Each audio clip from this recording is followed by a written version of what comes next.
So I think like whatever it is he tries, once he get hit, it will go back to the original Tyson. But I do think he's courageous enough to try it. And you have to give him a lot of credit for that, because he's sitting here talking about he's going to knock out the most hardest punching boxer in history, in my opinion, besides Julian Jackson. Deontay and Julian Jackson is the hardest punchers in the history of the sport. Tyson Fury is saying he's going to step to him and stop him in 2 rounds. And I believe he will try it.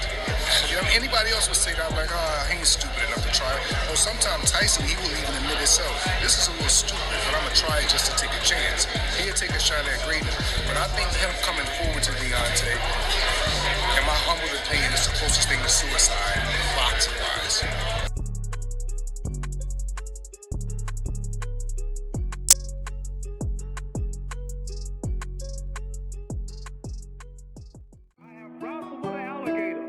I done tussled with a whale. I done handcuffed lightning, throw thunder in jail. That's bad. Only last week, I murdered a rock. I love you. Angela Stone, hospitalized a brick. That's bad. So mean, I make medicine sick. Fast. Last night, I cut the light off my bedroom, hit the switches in the bed before the room was dark. All you chumps are gonna bow when I whoop him. All of you, I know you got him. I know you got him, Dick. But the man can cover. I'm gonna show you how great I am. When I was a casual, I thought as a casual, I spoke like a casual, and I looked at boxing like a casual. But when I became a hardcore, I put away all those casual things. This is Michael Rogers, and welcome to BodyWorkBoxing. Welcome back. It's Michael Rogers. Welcome to BodyWorkBoxing. And today, I'm going to talk about Malik Scott. Yes. I want to talk about Malik Scott because Deontay Wilder has a fight coming up. And Deontay Wilder is a polarizing boxer. You know, a lot of people try to play different cards when it comes to Deontay Wilder. But judging Deontay Wilder from a fan standpoint or a boxing fan standpoint, you know, from the perspective of X's and O's, if you say anything about Deontay Wilder and anything that he has chosen or not chosen to do in his career, you are often associated as being a hater. But I'm not going to get into that. A question was asked before the AJ and Usyk fight whether or not Robert Garcia was going to be on the hot seat, the chopping block. Would he be labeled a failure if he did not fix AJ? And I said, wow, because I look at the landscape of the heavyweight division. And I couldn't help but think, like, man, if Robert Garcia with one time in against a guy like Usyk is, if everything in regards to his training, pedigree, and, you know, the things he brings to the table, if everything lays in a balance based on the Anthony Joshua fight, my goodness, what lays in the balance for someone like Malik Scott? We gotta think about that. Put on your thinking caps. Okay? Take off your knee pads. Put down the throat coat. Take out your tonsil jewelry. Okay? Put down the throat coat for 1 second. And let's be real. Because Robert Garcia actually has Jesse Bam Rodriguez. Up until Virgil Ortiz made the switch from Robert Garcia, the foundation of his career was under Robert Garcia, that being Virgil Ortiz. He was in Mikey's corner. You know, he has fighters. Robert Garcia, you know, he is an established guy, and that was a guy that AJ chose. You think any trainer would actually turn down an opportunity to actually see if they can get in there and, you know, tweak something that Anthony Joshua was doing? And if you were able to actually correct it or actually lead to some success, then you would be on. You would be coaching on the biggest stage. I mean, one of the over there anyway. I mean, that's one of the biggest ones, but he is, you know, one of the established names at heavyweight. That's just what it is. It is what it is. But I couldn't help but think that if Robert Garcia was in the hot seat, will it be Malik Scott torch? Where Deontay Wilder goes 1-1 with a knockout and getting knocked out? That would be Malik Scott torch if he can do this to Robert Helenius. Robert Helenius. Let's make a note of that. If he could do that, he would be 1-1. We could call him Malik Scott torch. If, for some reason, Robert Helenius digs deep. I mean, I know it's, you know, it's well known that they were sparring together, and, you know, they know each other. It's like, you know, sparring partners or whatever they were. They have history. They know. So if Robert Helenius is able to touch Deontay Wilder's chin like Fury did, and Malik Scott drops to 0-2 with 2 getting knocked outs, not 2 KOs, 2 getting knocked outs, then he would be hot seat Malik. Cause let's be real, I mean, you know, a lot of people say, oh man, anybody that would actually criticize Deontay Wilder and this and this and this is a hater and they don't got nothing. I mean, just all that nonsense, man. It's always that nonsense, especially when people get their feelings hurt when it comes to their favorite fighters.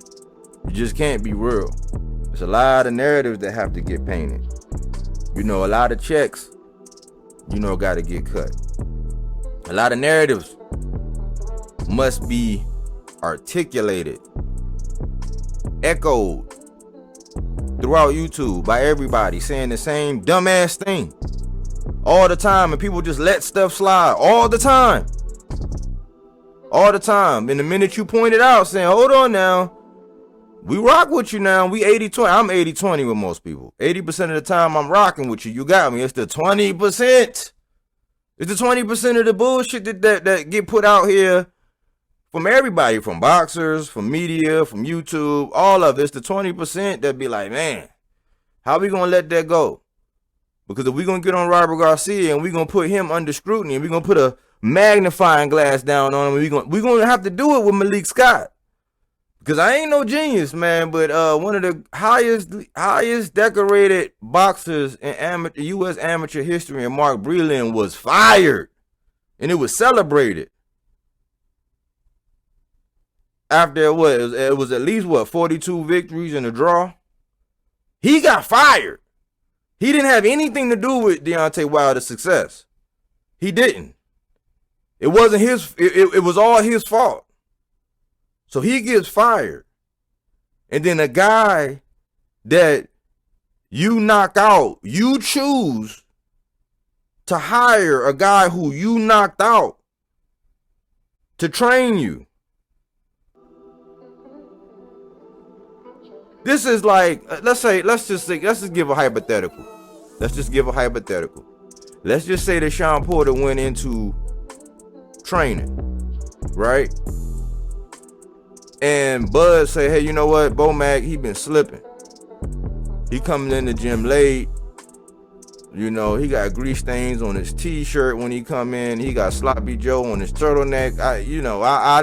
I need some help. BOMACS ain't it. So I hire Sean Porter. In that situation, that kind of could be plausible. because there's some wrinkles to the game that Sean Porter might be able to give Bud, but let's not lose sight of the fact that Bud stopped Sean Porter. Whether we got the full Sean Porter, the 1 foot in, the 1 foot out Sean Porter or not, the contemplating retirement, the I didn't do things in this training camp for the first time that my father told me to do against arguably the number 1 pound for pound boxer in the world, Terrence Crawford. And y'all talked about rehearsing, throwing towels, all that stuff. Let's just set all that aside. But let's say Bud, which he did, he stopped Sean Porter. Kenny threw in the towel, right? And then Bud hired Sean Porter to train him. So Mark Breland didn't have anything to do with the success that Deontay Wilder had for the first 43 fights. Let's just cut it. Let's just go up all the way up into the draw. He didn't have any success. He was not the reason. Okay, so we're saying that Malik Scott inherited the perfect fighter, in which his opponent does not have to be the opponent has to be perfect every single second of every round, all the way going through the 12th. And all Deontay Wilder has to do is be perfect. So that means in 12 rounds, you're dealing with a guy that only has to be perfect 1 second to land that right hand. That's what Malik Scott inherited. And Deontay Wilder gets knocked out. This is the same guy that said that Tyson Fury going forward to Deontay Wilder was suicide. That's what he said. He said that.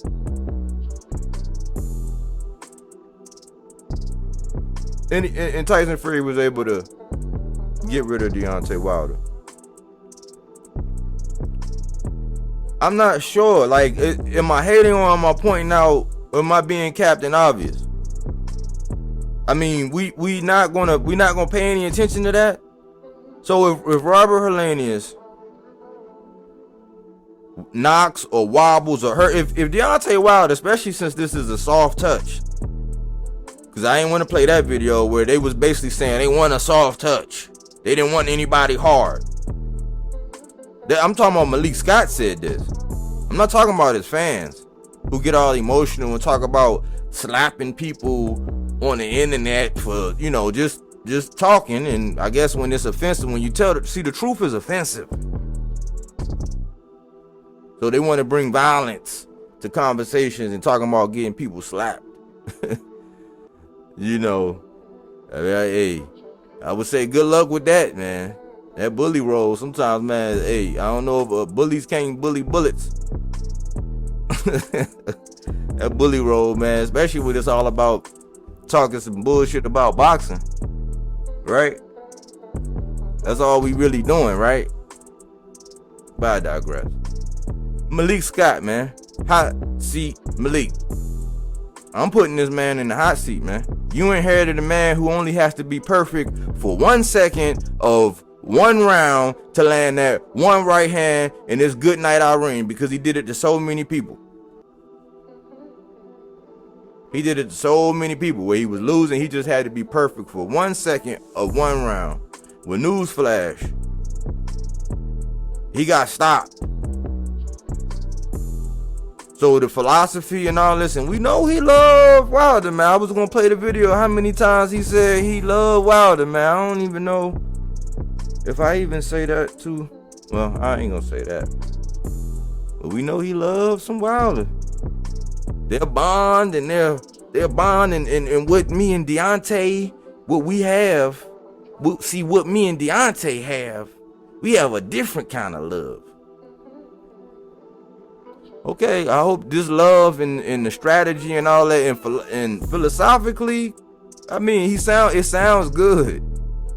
I'm just like, man, with all that, I mean, shit, with all these philosophies, and I think this man listened to the media too much as well, because he's able to tell you who and everybody who said what about Deontay. That's not the role of a coach. Derrick James don't do that. That's not the role of a coach. to be the catcher's mitt for everything on social media. The role of a coach is to tell him how to get his head off the line, how to get out of the way of a jab, how to move his feet, take a subtle half step back, keep his hands up.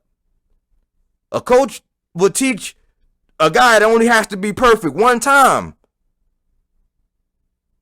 how to use the jab properly. There's so many different jabs, and they were trying to say that Mark Breland never taught Deontay Wilder how to throw the perfect jab. The occupying jab.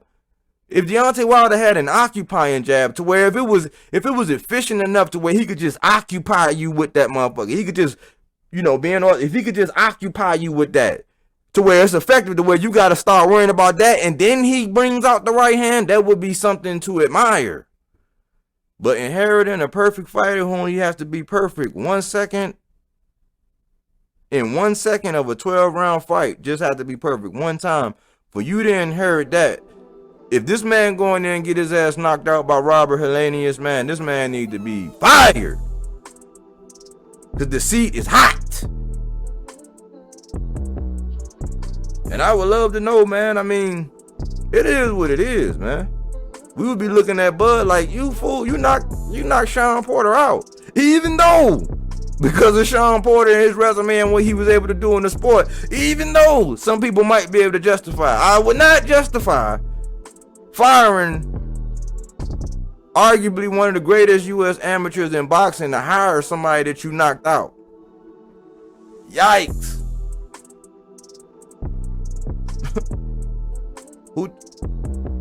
Anyways, man, what do you think about it? Right or wrong, love it or like it? What do you think? What's going to happen, man, with Malik Scott? Because I think Robert Garcia is going to be pretty all right. I mean, he got somebody that's in my top 10, Jesse Bam Rodriguez. Yes, sir. He's in my top 10. Go back and look at the video. It almost got 1,000 views back when I did it. It's been a couple months ago. I was going to do a video about Jesse Bam Rodriguez, but at the time when he announced that he was the fighter of the year, I think that was going to overshadow Jermell Charlo and the shine he was getting, being undisputed. So I never did the video about it, but I wanted to make sure that I give Jesse Bam Rodriguez all of his just dues, because Robert Garcia is doing an awesome job. And if the reports are real and the rumors and the murmurings are real, because I don't know how to validate, how he said it or if he said it or what he meant, that he thinks Anthony Joshua is unfixable. I think that's, if he said it, I mean, you might have to give some credence, man, by what he's able to do with this young boy Jesse Bam Rodriguez, what he was able to do with Virgil Ortiz, what he was able to do with the talent that he's been in the corner for. And those ain't the only ones. They're just the only ones that I actually kind of care to talk about. Hot seat, Malik, will you be around? Or they gonna give you a pass too for this soft touch? If you don't get this soft touch, the fuck out of here, boy. Man, we already know what it is, because this is my last point. It ain't about the money and the fact that he brings and all that. We know Wilder. People love to see the right hand. People love to see knockouts. People love to see Tank. He get knocked out. People love to see stoppages. They love it. So this is not about all the money and this and this and that and oh, well, he makes so much money and this and this and he can do this and he don't have to work. Okay, we understand that. But if it was all about the money, people wouldn't sit around sounding so motherfucking butthurt about Floyd all the damn time. Butthurt about Al Heyman all the damn time. They billionaires. And all you do is sit around and talk about them. So if it ain't about the money, it's about the X's and O's. So when you start talking boxing talk, and we are talking boxing talk, not street language, not getting all emotional, let's be real, man. Malik is going to be in the hot seat if he don't knock Robert Helenius out in devastating fashion. Because it's not the best fighting the best when you advocate for your favorite fighter who's supposed to be the baddest man on the planet, and his trainer is using absolutes that Deontay Wilder and Julius Jackson are the hardest hitting boxers in history. Like, how do you quantify that? Yeah, man, you might be able to say, but you can only say it from a perspective of being hit by Deontay Wilder. You can't say it from a perspective of being hit with Julian Jackson. He might have broke some shit on you. And Deontay Wilder could not. Who knows? But how do we quantify that? Anyway, we move these goalposts. And we find different ways, and we all enamored with how to justify certain things that our favorite fighters do. If I can't justify something my favorite fighter do, I'll just be quiet till I figure out what are the answers. You know what I mean? But I wouldn't just be spewing rhetoric, crazy ass rhetoric, to where when somebody really paying attention can actually pick you apart. It's a checkmate.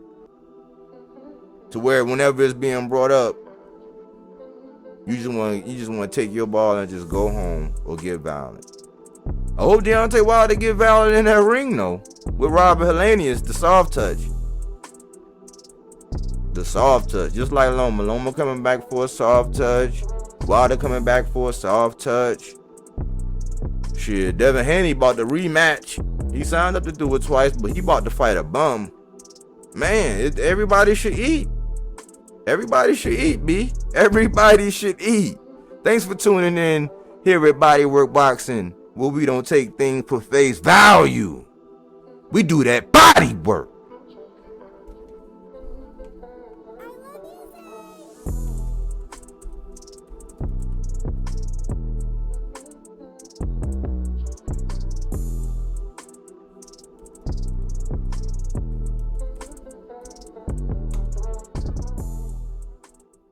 Are you not entertained? Are you not entertained? Is this not why you are here?